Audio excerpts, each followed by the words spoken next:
जिला मेला 26वीं रतलाम अंतर विद्यालयीन खेलकूद प्रतिस्पर्धा 16 नगर 61,000 खिलाड़ी 6,500 पुरस्कार 1100 विद्यालय 16 खेल रतलाम सलाना आलोट नामली मंदसौर श्यामगढ़ सुवासरा सीतामऊ नारायणगढ़ दलोदा भानपुरा गरूच नीमच जावद मनासा जीरन।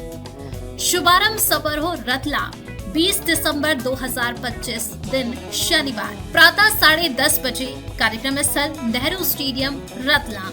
मुख्य अतिथि सुश्री निर्मला भूरिया, मंत्री महिला एवं बाल विकास विभाग मध्य प्रदेश शासन। अध्यक्षता श्री चैतन्य कश्यप, MSME मंत्री मध्य प्रदेश शासन, राष्ट्रीय कार्याध्यक्ष क्रीड़ा भारती फाउंडेशन अध्यक्ष। विशेष अतिथि श्री प्रदीप उपाध्याय, भाजपा जिलाध्यक्ष, श्री प्रहलाद पटेल, महापौर रतलाम। सम्मानित होंगे श्री अब्दुल कादिर, स्वर्ण पदक विजेता, एशियन यूथ पैरा गेम्स 2025। नमस्कार, खबर सूत्र में आपका स्वागत है और मैं हूं आपके साथ साक्षी। चलिए बढ़ते हैं खबरों की ओर। तो चलवा दे बुलडोजर। कोरियन कफ सिरफ मामले में आरोपियों संग फोटो पर भड़के अखिलेश यादव। कहा सच्चाई छिपा रही सरकार। सपा प्रमुख अखिलेश यादव ने कोरियन कफ सिरफ मामले में योगी सरकार पर निशाना साधा। उन्होंने कहा सरकार काले कारोबार की सच्चाई छिपा रही है। इस दौरान वे शायराना अंदाज में भी तंज कसते नजर आए। कोरियन कफ सिरफ मामले को लेकर समाजवादी पार्टी अखिलेश यादव ने योगी सरकार को घेरा है। शनिवार 20 दिसंबर को एक प्रेस कॉन्फ्रेंस में उन्होंने आरोप लगाया कि सरकार सच्चाई सामने लाने की जगह अपने लोगों को बचाने और विपक्ष को बदनाम करने में जुटी हुई है। उन्होंने तस्वीरों के आधार पर लगाए जा रहे आरोपों पर सरकार पर सवाल उठाए हैं। इस दौरान वो शायराना अंदाज में तंज कसते नजर आए। प्रेस वार्ता में अखिलेश ने सीएम योगी को शेर का जवाब शेर से दिया है। अपना चेहरा ना पूछा गया आपसे, आईना बेवजह तोड़कर रख दिया क्या। कई तस्वीरें दिखाई जा रही हैं, तो अगर हम तस्वीरों का ही सब कुछ ठीक मान लें और मेरे साथ खड़ा होने वाला ही अगर माफिया है, तो मेरी तस्वीर तो मुख्यमंत्री जी के साथ भी है, मेरी तस्वीर डिप्टी सीएम साहब के साथ भी है, मेरी तस्वीर दूसरे हाफ उनके साथ भी है। तो अगर मेरी तस्वीर और मुख्यमंत्री जी की तस्वीर आप देखते हैं तो माफिया किसको पाएंगे आप। अपना चेहरा ना पहुंचा गया आपसे, अपना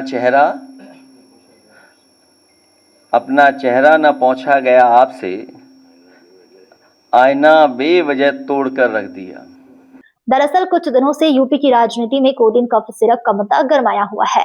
इसको लेकर सत्ता पक्ष और समाजवादी पार्टी दोनों ही पार्टियां आमने सामने और एक दूसरे पर आरोप लगा रही है। अब अखिलेश यादव ने प्रेस कॉन्फ्रेंस में पूरे मामले को केवल एक राज्य स्तरीय अपराध नहीं बल्कि अंतर्राष्ट्रीय रैकेट से जुड़ा गंभीर मामला बताया है।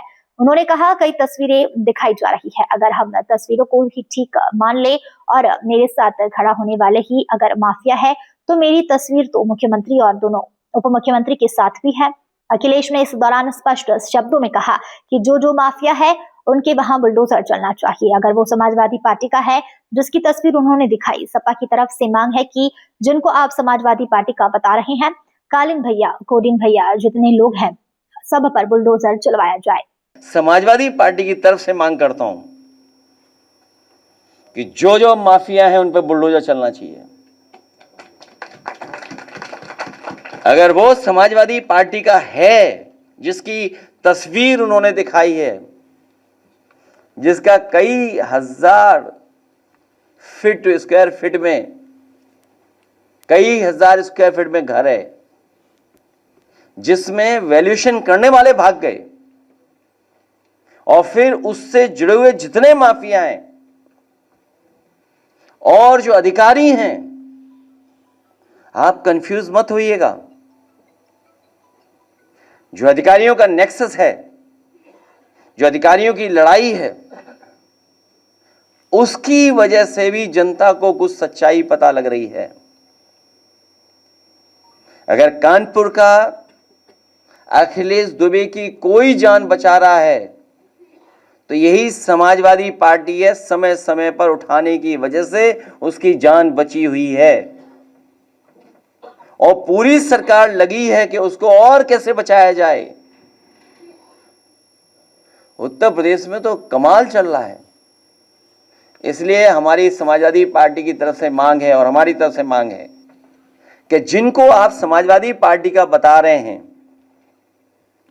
कालीन भैया, कोडीन भैया, जितने लोग हैं उन सब पे बुलडोजर चलना चाहिए, क्योंकि सवाल देश के प्रधानमंत्री जी के लोकसभा के क्षेत्र का है। सपा प्रमुख ने कहा कि उत्तर प्रदेश के 36 जिलों में कोडिन कफ सिरप से जुड़े मामले में 118 से ज्यादा एफआईआर दर्ज हुई है। इसके बावजूद सरकार काले कारोबार की असली सच्चाई छिपा रही है। उन्होंने पूछा कि जब इतने बड़े पैमाने पर अवैध धंधा चल रहा था, सरकार तब क्या कर रही थी। उन्होंने आगे आरोप लगाते हुए यह भी कहा कि जब किसी प्रदेश का मुख्यमंत्री खुद झूठ बोले और सरकार साथ दे तो यह लोकतंत्र के लिए बेहद ही खतरनाक स्थिति है।